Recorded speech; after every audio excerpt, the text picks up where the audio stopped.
Agora vai entrar no ar. Cortou e voltou. Baruch Hashem. Só para confirmar, né? Estamos hoje no dia 22 de Nissan, 5.783. E hoje é dia 13 de abril de 2023. E à tarde com a Torá, trazendo a Parashá da semana, bem como trazendo...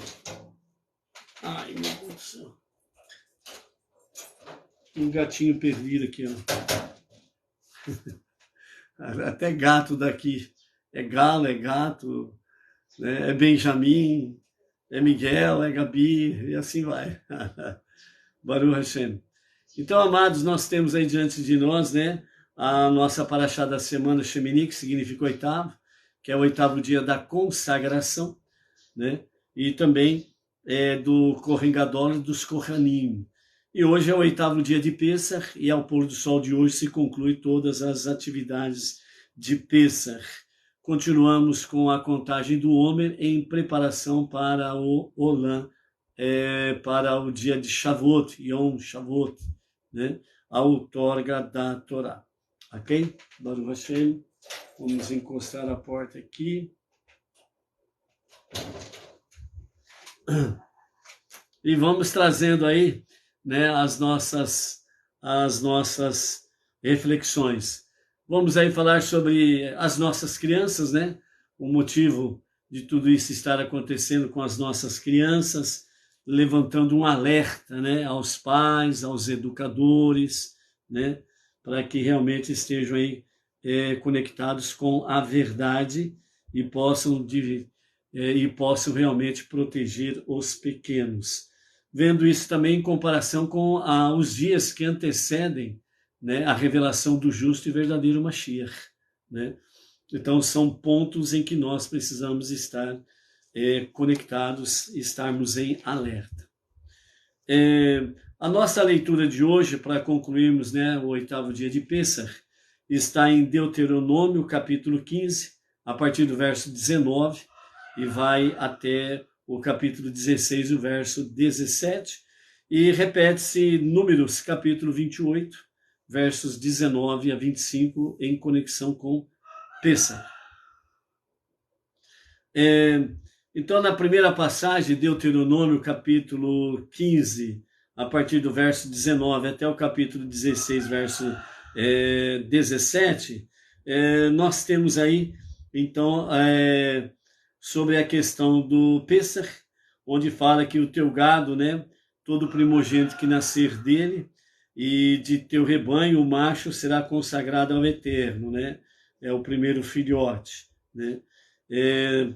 Diante do Eterno teu Deus o comerás o ano a ano ao lugar que escolher o Eterno tu e tua casa, né? Então vai falando sobre a questão de Pessach, ok? O que nós queremos focar aqui é uma questão que está bem nítida para nós, o capítulo 15, o verso 20. Veja bem, diante do Eterno teu Deus o comerás, ano a ano, no lugar que escolher o Eterno, tu e a tua casa, né? Se houver algum defeito, precisa ser trocado por um que não tem defeito algum, ok? Bem? E dessa forma aí, nesse sentido, o que precisa ser focado aqui? O sacrifício de Pessach, como todos os demais sacrifícios, capítulo 15 de Deuteronômio, confirmando que já está escrito anteriormente, e o verso 20, todo sacrifício ele será feito, né, de ano a ano, no lugar que escolher o Eterno, tu e a tua casa. Então, quem vai fazer o sacrifício é tu e tua casa, ou seja, o chefe da família, em nome da família, ele faz o sacrifício. Aonde? Qual lugar? Então, o verso 20 continua dizendo e respondendo a pergunta. No lugar que escolher o Eterno. qual é o lugar em que o Eterno escolheu para os sacrifícios? Uma posição geográfica. Numa posição geográfica, Oriente Médio. Qual país entre as nações? Israel, a terra prometida. A terra que emana leite de cabras e mel de tâmaras. A terra prometida. Em que lugar exatamente dentro de Israel? Na cidade de Jerusalém. Ok? Então nós temos uma posição geográfica dentro do globo terrestre, Oriente Médio. Qual país do Oriente Médio? Israel. E em qual lugar de Israel? Porque tem muitos estados, muitas cidades. Então a resposta, Jerusalém, a cidade do grande rei, que é o único soberano dos mundos, Deus. Então agora nós temos a cidade. Em que lugar da cidade é para ser feito o sacrifício? Beit Hamikdash, o templo em Jerusalém.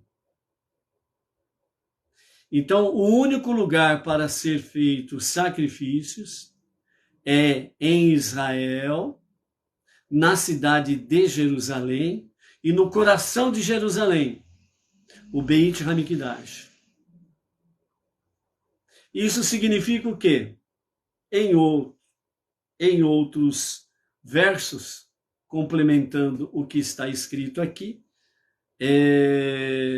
todo e qualquer sacrifício que for tirado fora dos limites do Beit Hamikdash, o grande templo em Jerusalém, é abominação para Hashem, para o Eterno. Além disto, qualquer sacrifício que for tirado fora dos limites do Beit Hamikdash, vindo desta forma, ser dentro da cidade de Jerusalém, já é abominação para Deus. Se já é abominação para Deus dentro da própria cidade de Jerusalém, imagine então fora da cidade de Jerusalém. Piorou. Então, o dito cujo do cordeiro que tira o pecado do mundo, que falam-se por aí, ele foi tirado fora de Jerusalém, segundo os escritos e segundo o histórico deles, das nações.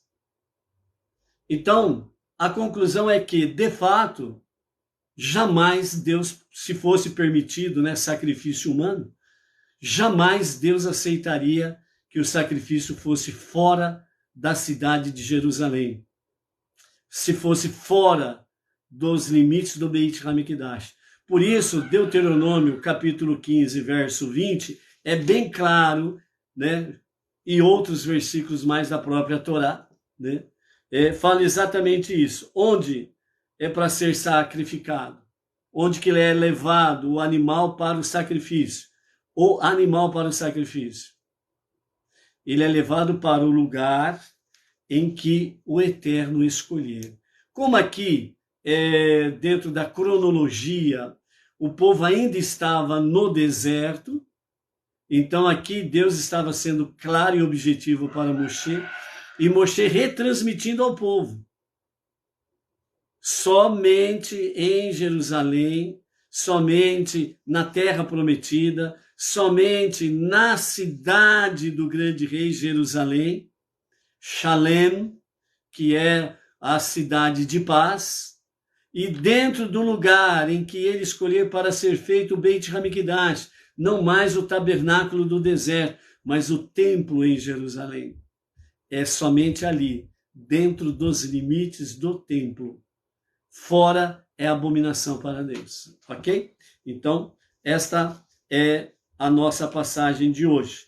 E na sequência do capítulo 16, volta-se a falar realmente sobre a questão de Pesach e a preparação das 7 semanas para o dia de Shavuot, a comemoração da outorga da Torá.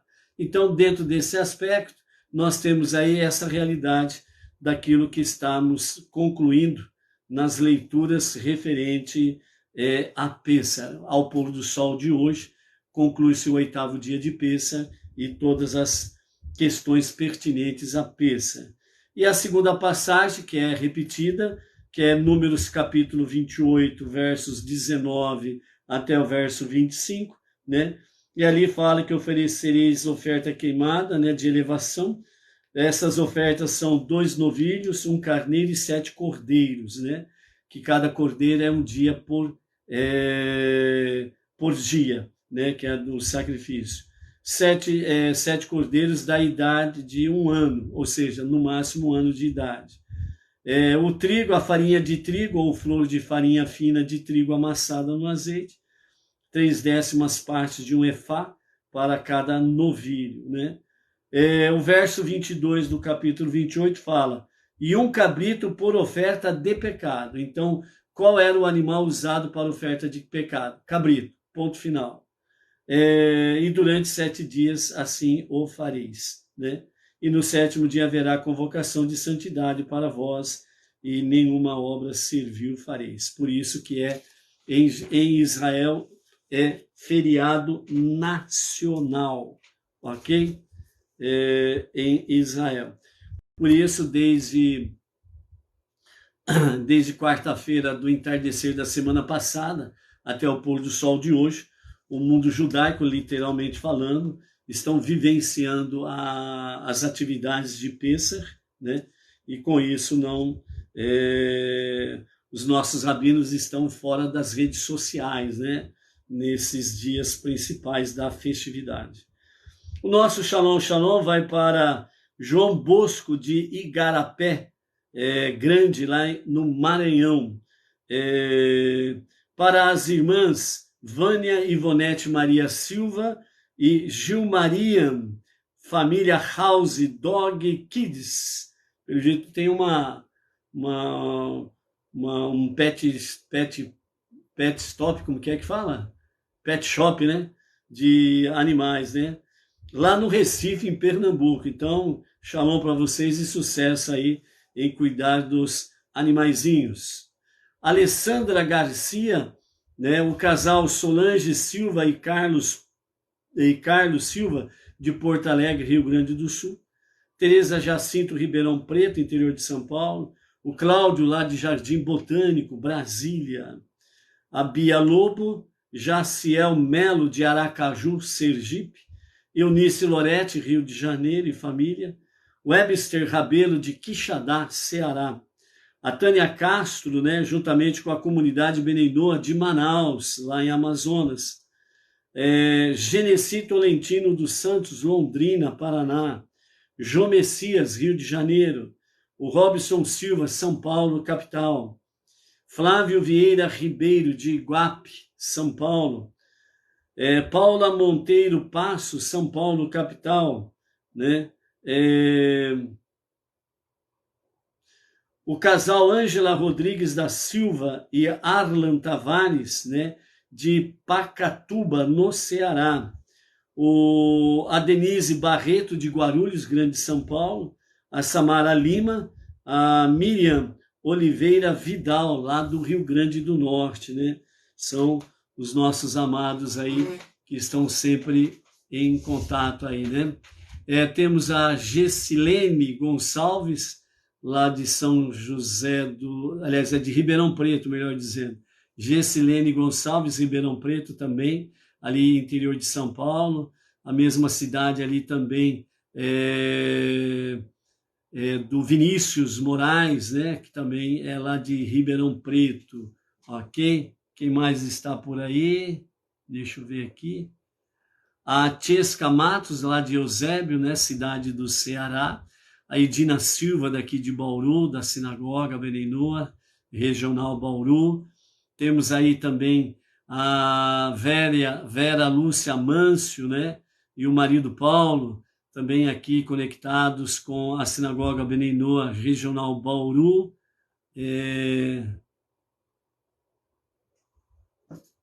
E mais alguém que vai chegando aí, nós vamos falando um shalom aí, tá bom? Né? Às vezes aparecem os nomes aqui, às vezes não aparece, né? Se o pessoal mandar uma curtida, um joinha, um shalom, aí capaz de aparecer os nomes aqui de forma geral, né? Mas no momento nós temos é isso daí para falar.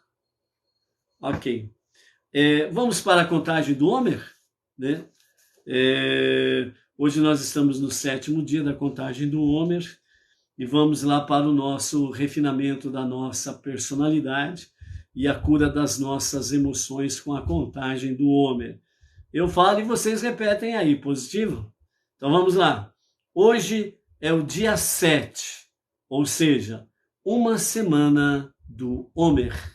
Então vocês repetem. Hoje é o dia 7, ou seja, uma semana do Homer.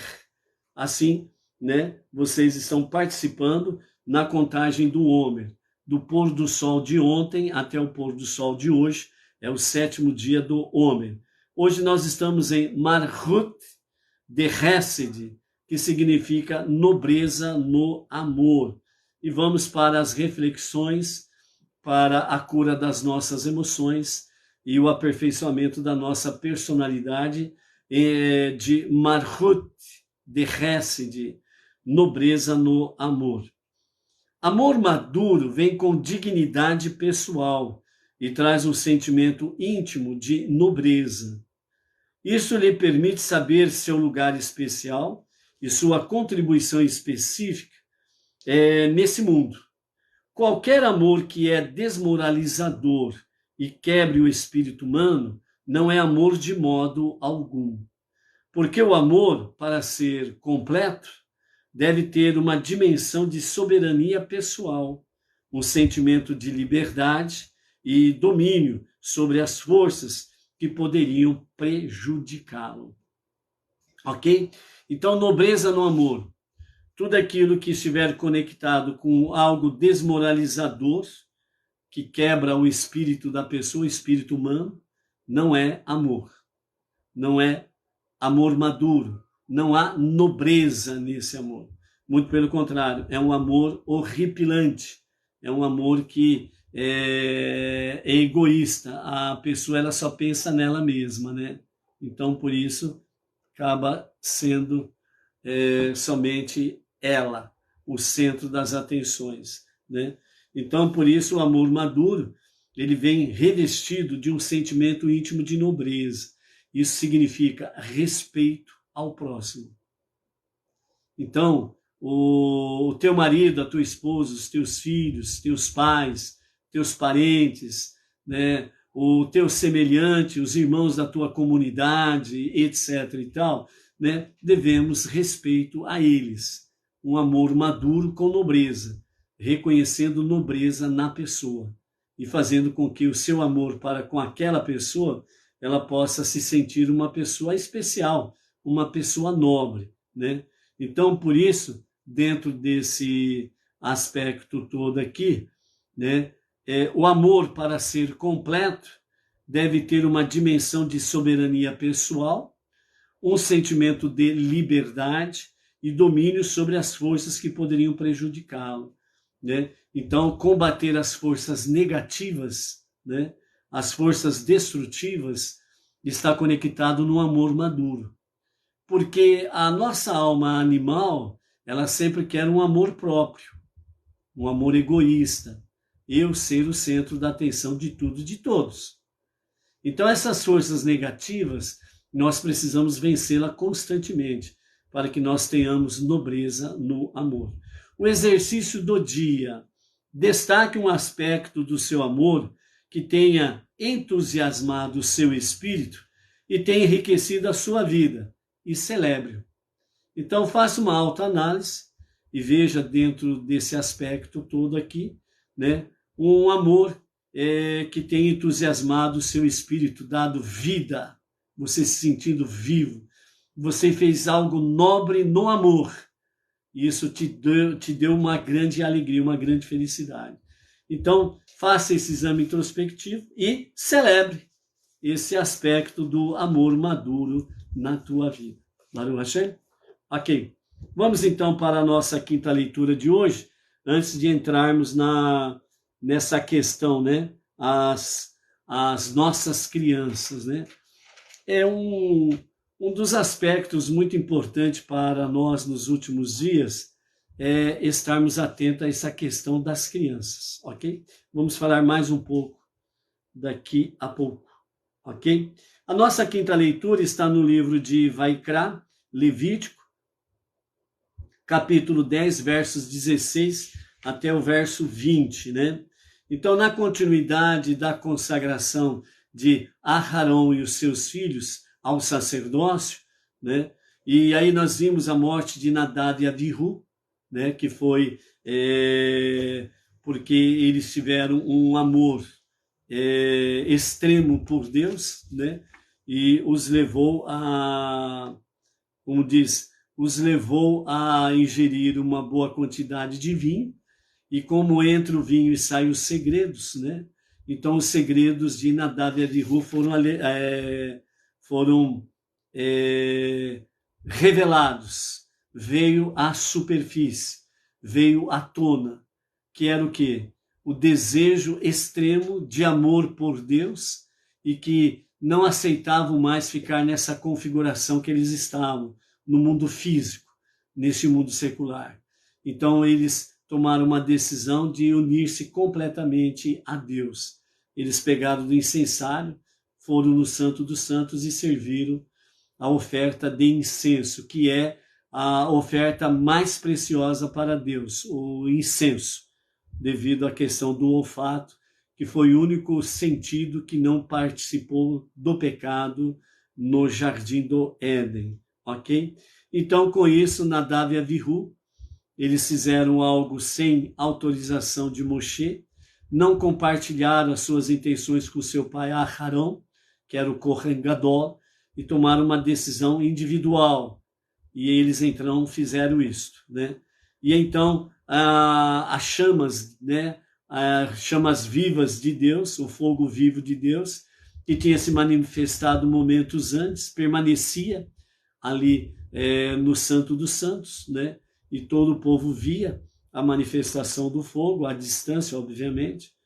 E então esta mesma chama, esse mesmo fogo de Deus, aceitou a oferenda de incenso, e como duas línguas de fogo penetraram nas narinas de Nadab e Abihu, e a alma deles foram tiradas, né? E os seus corpos físicos, sem a alma, caíram mortos, né? E as almas deles retornaram junto ao Criador. E então o fogo de Deus continuou no mesmo lugar, e isso demonstra que Deus aceitou a oferta de incenso de Nadab e Abihu. Mas por que eles morreram? Eles morreram porque eles fizeram algo proibido, não permitido. Então, pelo fogo divino continuar no meio do povo, no Mexicã, então os sábios falam que isso demonstra que Deus aceitou a oferenda de incenso de Nadab e Abihu, e que na realidade eles não pecaram, eles cometeram uma falha. Não foi um pecado, né, dentro do campo maldoso, rebelde ou algo semelhante, né? Eles simplesmente entregaram-se sem reservas a um amor fervente e extremo por Deus e tomaram aquela decisão. Então, esta falha deles, né, juntamente de não terem compartilhado o seu desejo junto com Moshe e Aharão, né, fez com que o fogo os consumisse. Então, a morte deles foi um exemplo para todo o povo, que somente o Kohen Gadol pode entrar no Santo dos Santos. Outra lição que ficou: se Nadab e Abihu não tivessem morrido, então qualquer judeu ou qualquer não judeu simplesmente diria assim: bom, eu vou entrar lá no Santo dos Santos e acabou. Ninguém manda em mim, eu entro e saio a hora que eu quero. Então viraria uma bagunça o lugar mais sagrado do Mexicã e posteriormente do Beit HaMikdash. Por isso o Kohen Gadol entrava uma vez por ano em Yom Kippur, o dia do perdão. Era Deus, foi Deus que estipulou isso, ponto final, acabou. Entendeu? Então outra lição que fica é nesse sentido. Se eles não fossem punidos nesse sentido, qualquer um poderia entrar no Santo dos Santos a qualquer momento, a qualquer hora. né? E aí viraria, sem sombra de dúvidas, uma bagunça, né? Imagine 3 milhões para cima de judeus no deserto, querendo entrar no Santo dos Santos. E depois mais de milhões no Beit HaMikdash, querendo entrar no Santo dos Santos.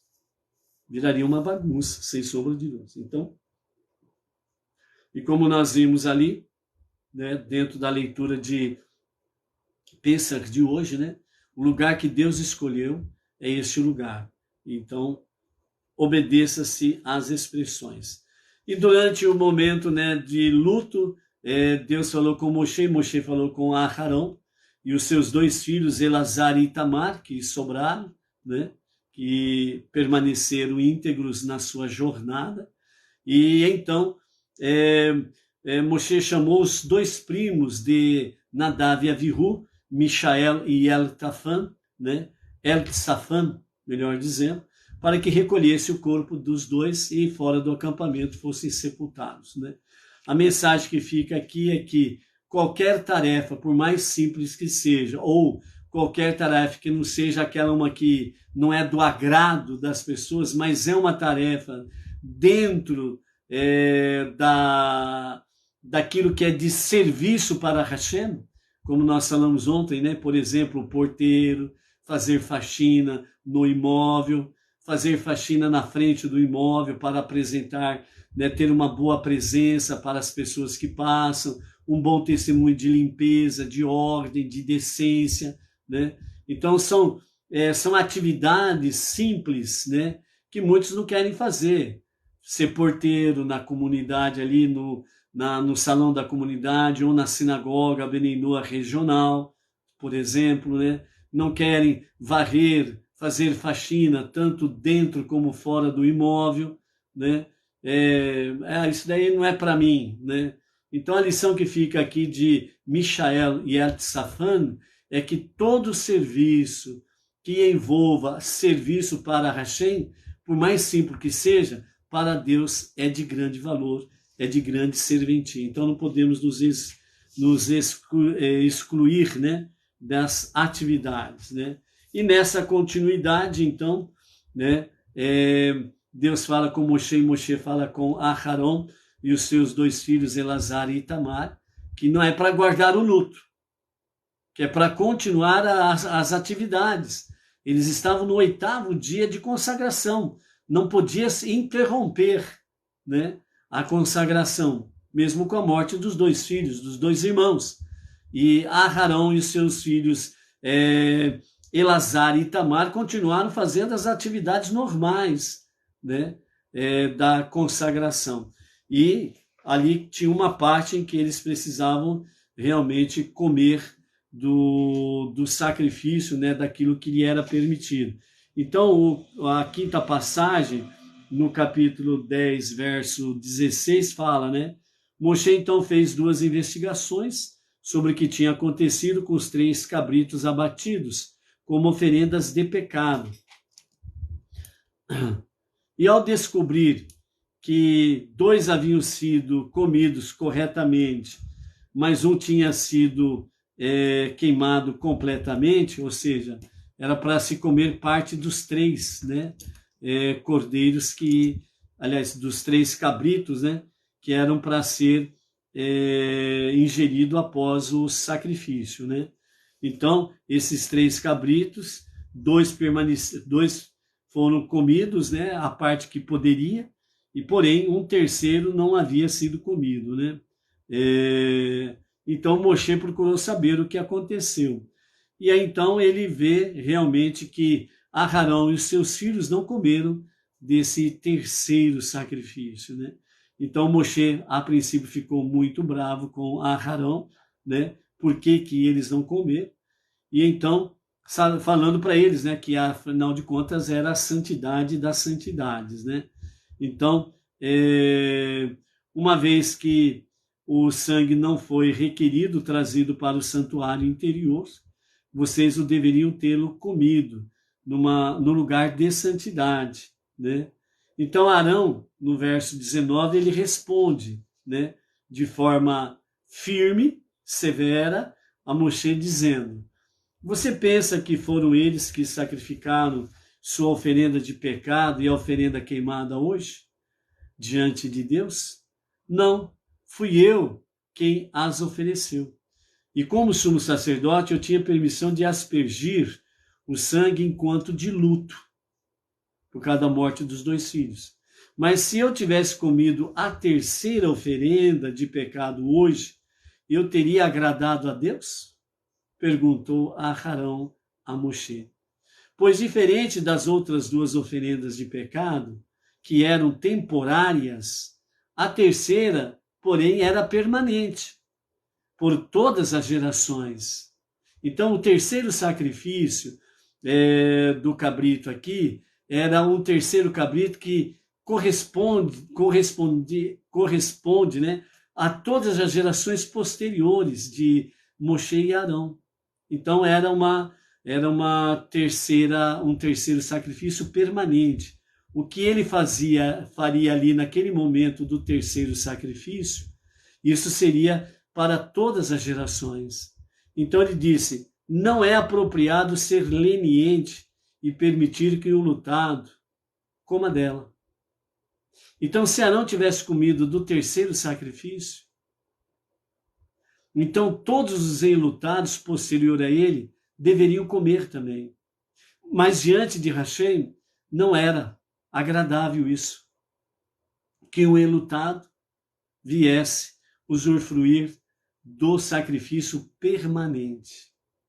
Então, mesmo que esta tragédia, disse a Arão a Moshe, tivesse ocorrido comigo, não com meus filhos, mas com outros parentes, não seria apropriado comer desta oferenda de pecado, porque é uma oferenda de pecado. Quando Moshe escutou a explicação de Arão, ele ficou satisfeito, ele não se acanhou em admitir que ele estava enganado. Então, no princípio, Moshe, movido pelo grande zelo pelas coisas divinas, ele repreendeu a Arão e seus filhos. Mas quando Moshe vem com a explicação que os 2 primeiros sacrifícios eram temporários, e por isso eles comeram deles, mas o terceiro era permanente. Isso significa que ficaria marcado para todas as gerações. E não era do agrado de Deus que um sacrifício permanente, o enlutado venha comê-lo dele. Então isso mostra que o nosso zelo, Moshe e Arão, um zelo firme para com as coisas de Hashem. Arão, um zelo firme para com as coisas de Hashem. Os 2 estão no mesmo nível espiritual. Um tem uma compreensão X, o outro tem uma compreensão Y. Mas quando Moshe, o grande líder, o grande profeta, ele escuta a explicação de Arão, ele tem a humildade de reconhecer que Arão está correto e que ele não estava correto em tê-los advertidos severamente. Esse é um dos grandes aspectos de um verdadeiro líder, a humildade em saber reconhecer que falhou, que errou. E seja quem for que está diante dele, no mesmo nível de liderança ou não, reconhecer o erro não significa que ele está, por assim dizer, fraquejando a sua liderança. Muito pelo contrário, ele está fortalecendo a sua liderança. Porque antes da honra vem a humildade. E Moshe, ele não fez cerimônia para reconhecer a sua falha e o seu erro. E ele reconheceu publicamente: Arão está certo. Arão está correto. O enlutado não pode comer do sacrifício permanente. Então isso mostra para nós que nós precisamos sempre estarmos dispostos a fazermos com fervor, dedicação, fidelidade, né? Estarmos realmente com amor fervente por Deus, mas jamais podemos perder a humildade e a inteligência, a sabedoria, o conhecimento. o zelo pelas coisas do eterno, precisam fazer-nos sábios e não tolos. Então, por isso, como nós estamos vendo na própria contagem do Homer, né, a nobreza no amor é um amor maduro.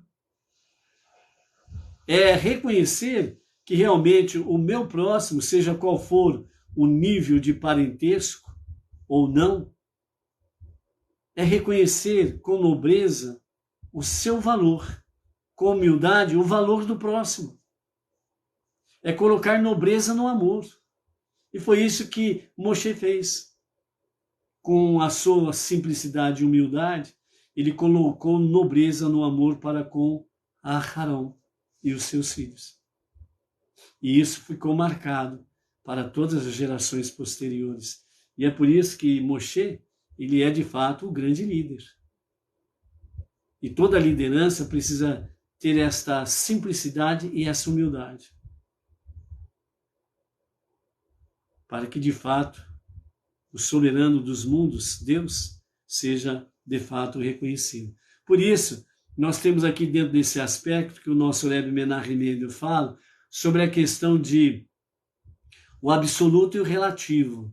Então ele nos fala que Moshe e Arão, a respeito dos sacrifícios especiais e dos que se ofereciam de maneira regular, refletem a ênfase diferente de cada um no que constitui a nossa relação com Deus. Moshe dedicava-se a transmitir a Torá de Deus ao povo, enquanto que Arão se dedicava a elevar o povo até a Torá. Então nós temos aqui a sabedoria de cima e a sabedoria de baixo. E é uma das características instantes antes da revelação de Mashiach. A sabedoria divina e a sabedoria humana se encontrando, fazendo uma fusão. E nos últimos dias, a sabedoria divina dando grande inspiração à sabedoria humana. Por que você acha que o desenvolvimento tecnológico, científico, todo o desenvolvimento, toda a prosperidade que o mundo está experimentando nesses últimos 30 anos, você acha que é à toa? Não. São sinais da iminente revelação do justo e o verdadeiro Mashiach. Tudo está conectado, amados. Então, Moshe se dedicava a transmitir a Torá ao povo. Arão se dedicava a elevar o povo até a Torá. E é esta característica de Moshe e Arão unidos, em união e em unidade, para os últimos dias, o qual nós estamos vivenciando. Nunca se falou tanto em judaísmo como nos últimos 30 anos. Nunca se falou tanto em monoteísmo como nos últimos 30 anos. Nunca se falou tanto a crença no único Deus como está se falando nos dias de hoje. Nunca se viu, experiências contadas com crianças que estão falando do único Deus. Não é essa papagaiada que tem aí em certos segmentos religiosos aí, que treinam crianças dentro de quarto fechado, colocam lá televisão com vídeos desses, entre aspas, pregadores elétricos, cheio de fogo de espinho, e que ficam lá tagarelando e põem a criança lá para ficar treinando, para depois, quando chegar no seu culto público lá, as crianças vêm falar daquele jeito, E olha que grande unção, é fogo que desce, é fogo que sobe, siricanda, sirianda, siri sobe, siri desce, e por aí afora vai, e é tudo papagaiada, não é isso daí não. Sabedoria, conhecimento, entendimento das Escrituras, principalmente da Torá, os 5 primeiros livros da Bíblia. Fora isso daí, é tudo papagaiada, entendeu? Então, nesses últimos dias, Moshe e Arão estão cada vez mais presentes, juntos, unidos em unidade, porque nos últimos tempos nós estamos vendo o florescer do judaísmo cada vez mais forte. O monoteísmo com fundamento judaico e orientação rabínica cada vez mais forte. Nós precisamos tomar cuidado para não trazer certos costumes negativos de outrora para o nosso meio.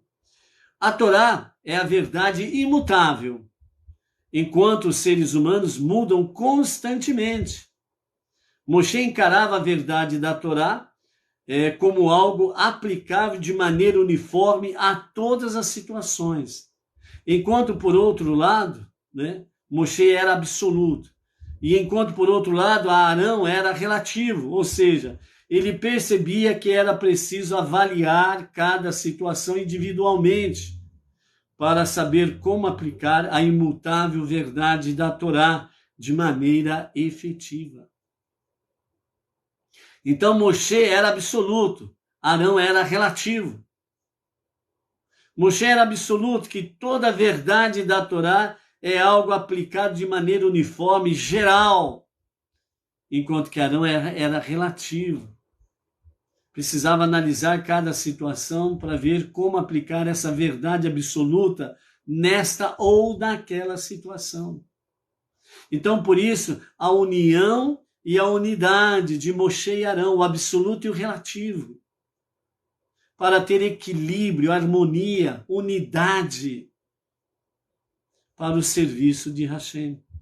Ainda temos também o quê? Arão entendeu que o sacrifício especial daquela ocasião é diferente daquela oferecido regularmente, o sacrifício permanente e os sacrifícios normais, regulares. E que a verdade de Deus pode refletir-se de forma distinta em contextos diferentes.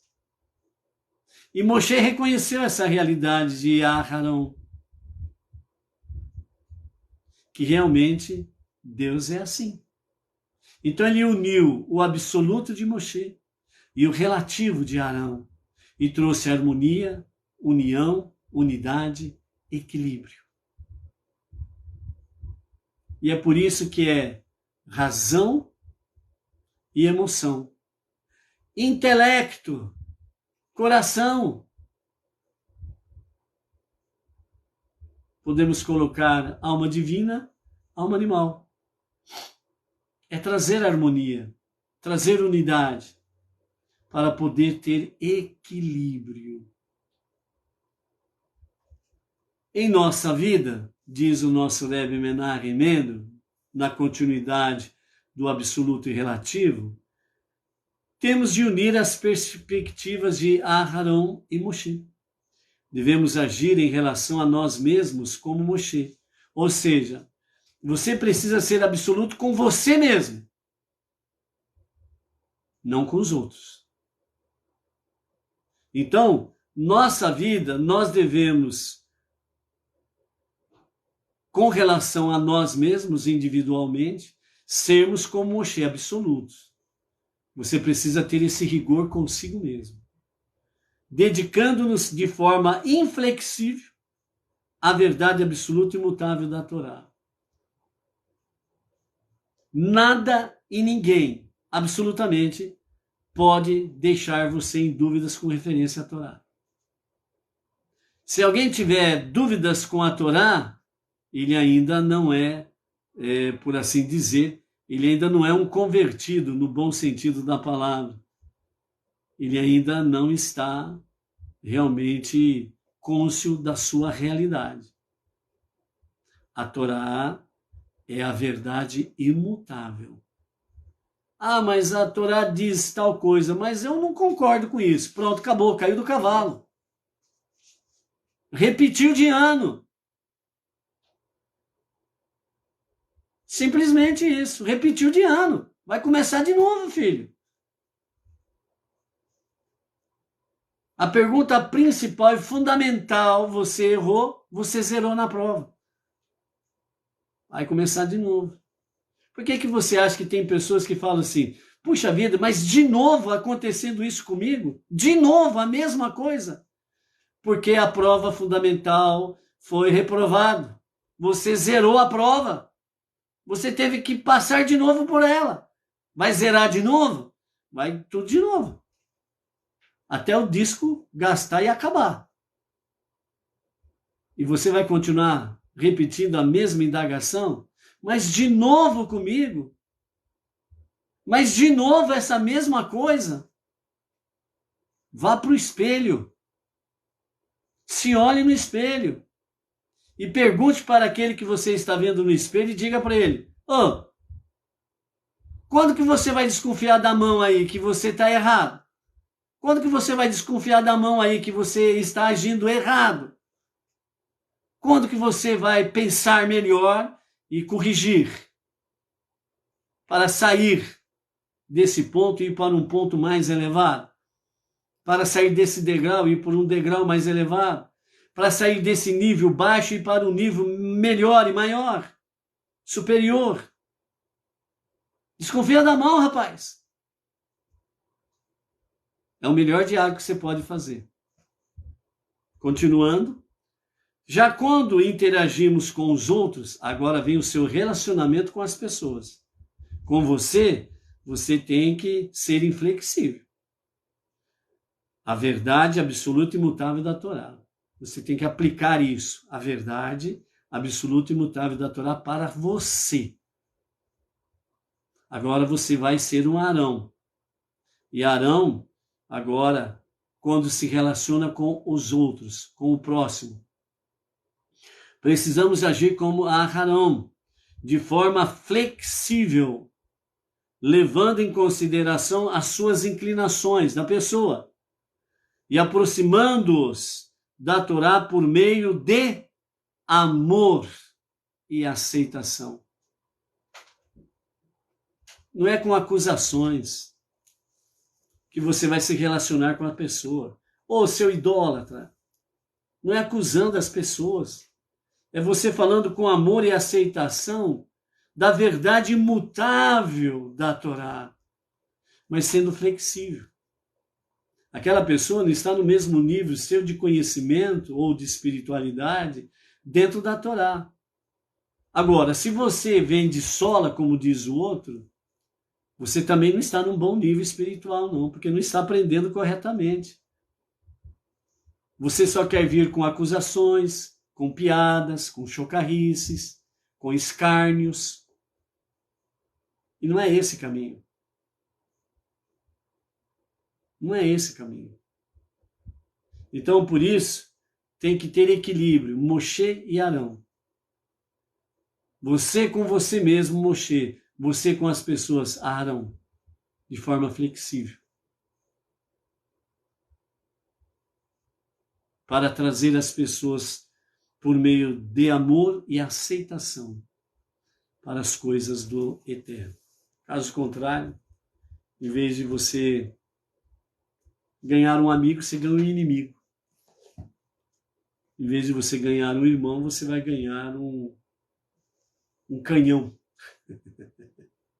Um canhão direcionado para você e toda hora vão jogar bomba em você. Ok? Nossas crianças.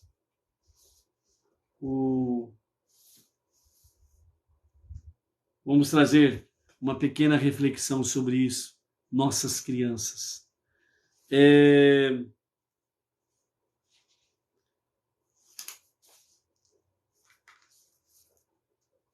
Provérbios 22:6.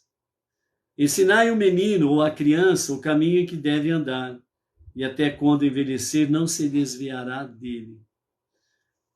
O nosso Rebbe Menachem Mendel diz: não podemos ficar tranquilos até que toda criança, menino e menina, receba uma educação moral apropriada. Também nós temos, dentro desse aspecto todo, nós temos o Salmo 127. Cadê o Salmo aqui? Temos o Salmo 127, né? Livro de Salmos, também outra excelente aquisição que você pode fazer. Está no hebraico, transliterado e tradução. Então, o Salmo 127, verso 3, diz assim: quanto a seus filhos, O Salmo 127 é o Salmo da família, ok? Então, se a sua família está numa boa, em união, em amor, em unidade, maravilha, Salmo 127. Se a sua família está com problema de relacionamentos, Salmo 127. Um é para não perder a união e a harmonia. O outro é para conquistar a união e a harmonia e não perder mais. Ok? O Salmo 127, Salmo da família. Então, no verso 3 diz assim: quanto a seus filhos, são uma doação do Eterno. Sua descendência é a recompensa que recebem. Numa outra versão diz, né? Os filhos são herança do Senhor. Né? Numa versão mais simples, né? Os filhos são herança do Senhor. E aqui, numa versão mais ao pé da letra ou mais próximo da sua realidade judaica,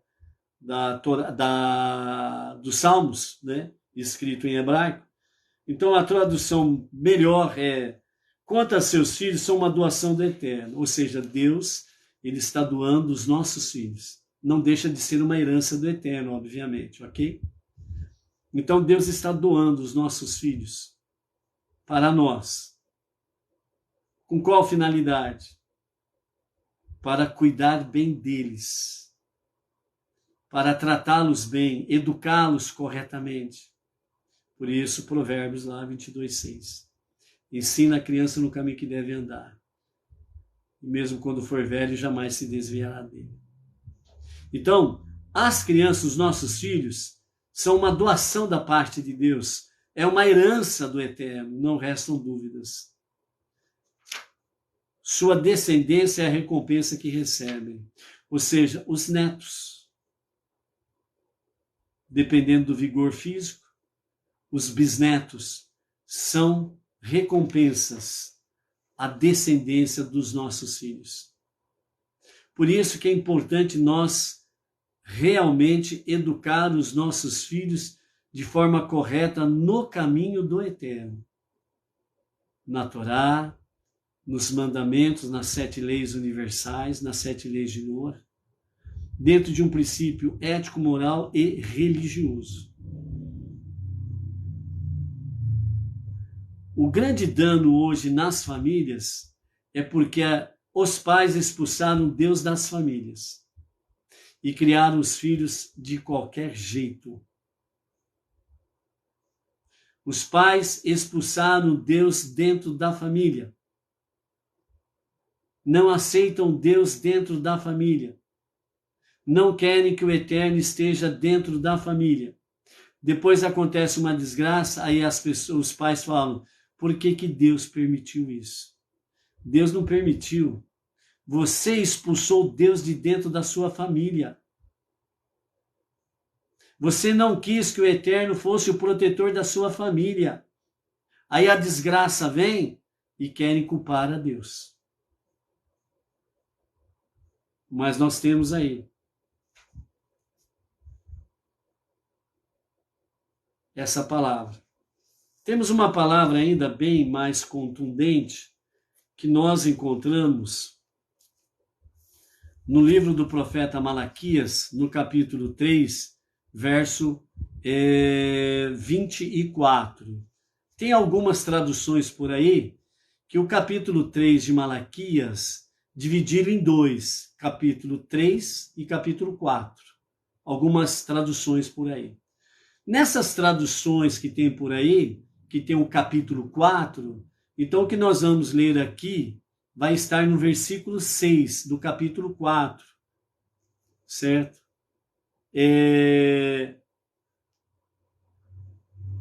Mas a Bíblia hebraica, que está mais próxima de fato daquilo que é verdadeiro e original, o capítulo 3, no verso 24, diz assim: está falando do profeta Elias, o profeta Eliarro, que ele, antes da iminente revelação de Mashiach, ele se fará presente, ok? Então, aqui o profeta Malaquias está falando do profeta Eliarro, o profeta Elias, e diz assim: ele, né, o profeta Elias, fará volver o coração dos pais para o Eterno.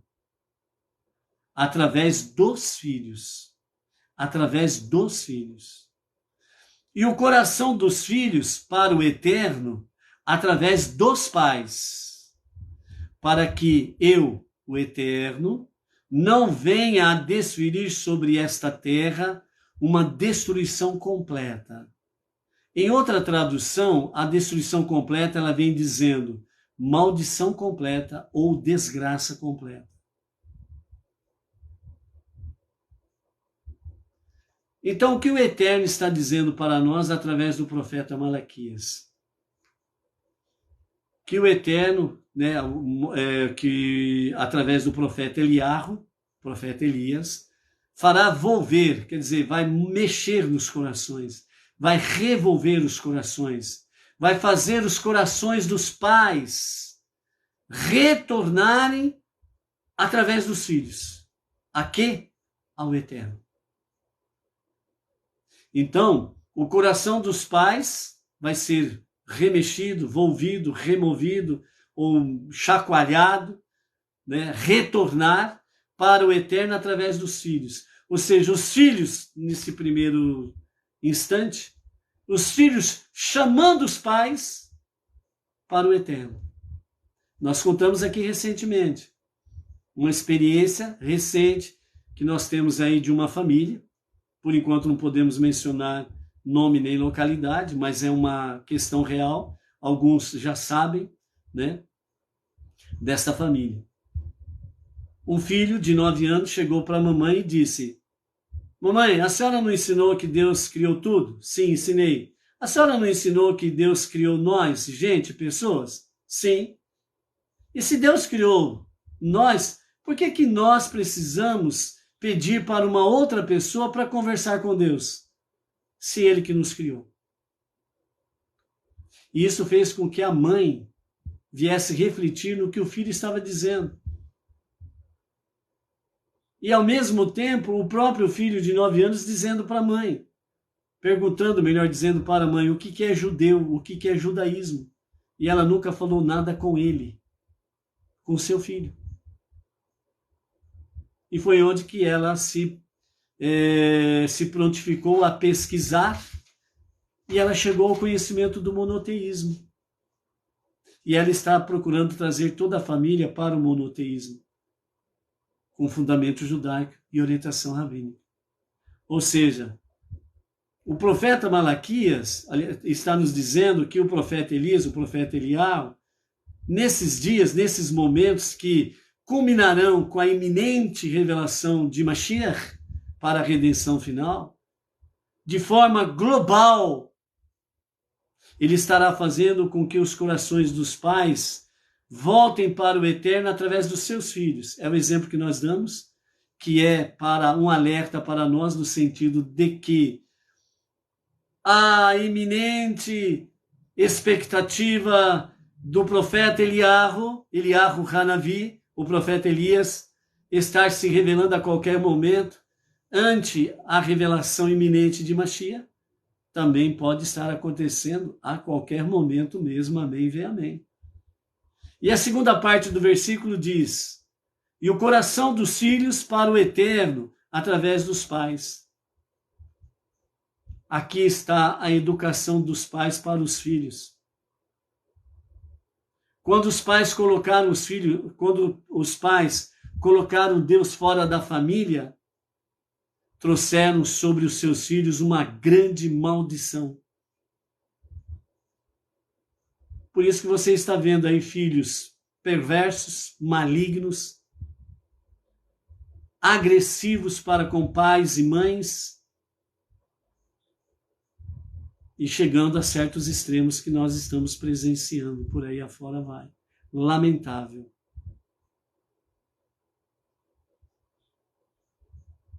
Os pais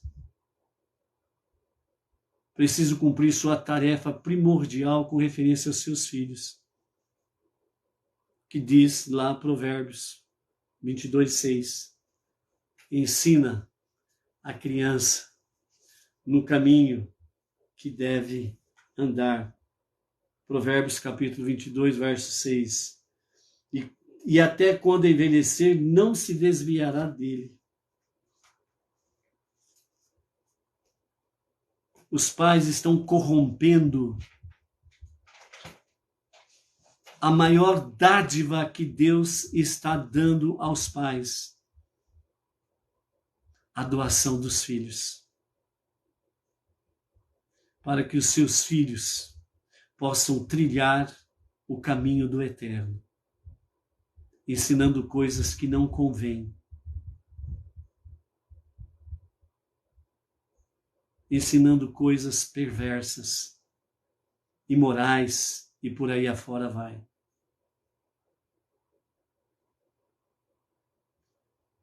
Então, amados, por que as nossas crianças estão sendo atacadas? Nós vimos aí ontem e anteontem. As crianças é o grande instrumento de Deus para o amanhã, para destruir as forças malignas, as forças do mal. E essas forças negativas, elas têm conhecimento disto. Elas sabem disto. E por isso estão usando os seus cavalos e jumentos para agredir as nossas crianças. Não adianta você ficar revoltado com o sistema ou com os códigos de lei que são falhos, fracos, em punir severamente os transgressores. Mas a maior transgressão estão sendo a dos pais, em corromper o nível mais elevado que Deus confiou aos pais: ensinar as crianças no caminho que devem andar, na presença divina. E mesmo quando for velhos, não se desviarão deste caminho. Por isso, a Torá, os 5 primeiros livros da Bíblia, é de fundamental importância na existência humana. Somam-se a ele os livros dos profetas, os livros históricos, salmos, cânticos, para somar, de fato, aos 5 livros a Torá. Que os pais possam rever os seus conceitos e fazer os seus filhos retornarem para o caminho divino. É a nossa força do amanhã. É a força para destruir o mal no amanhã. Não entre em choque contra Dayan Haemet, que significa o juiz verdadeiro. Não entre em choque com o juiz verdadeiro, que é Deus, o único soberano, o único Criador, o único Redentor, o único Salvador. Porque você já tem 100% de certeza que já perdeu a parada.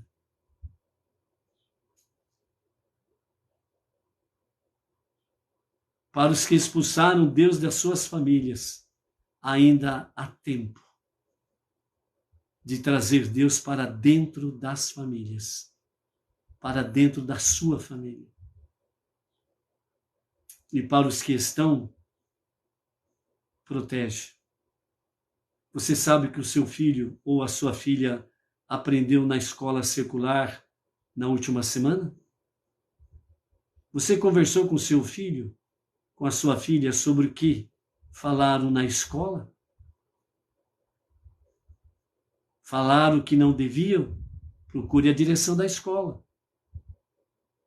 Fale com a diretora.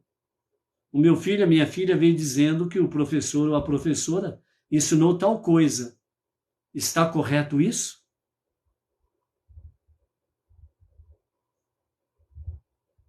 Não está correto? Não tomou providência? Conselho tutelar, vara da infância e juventude. Ah, mas eles não estão nem aí com as questões religiosas. Por enquanto, procure os seus direitos legais.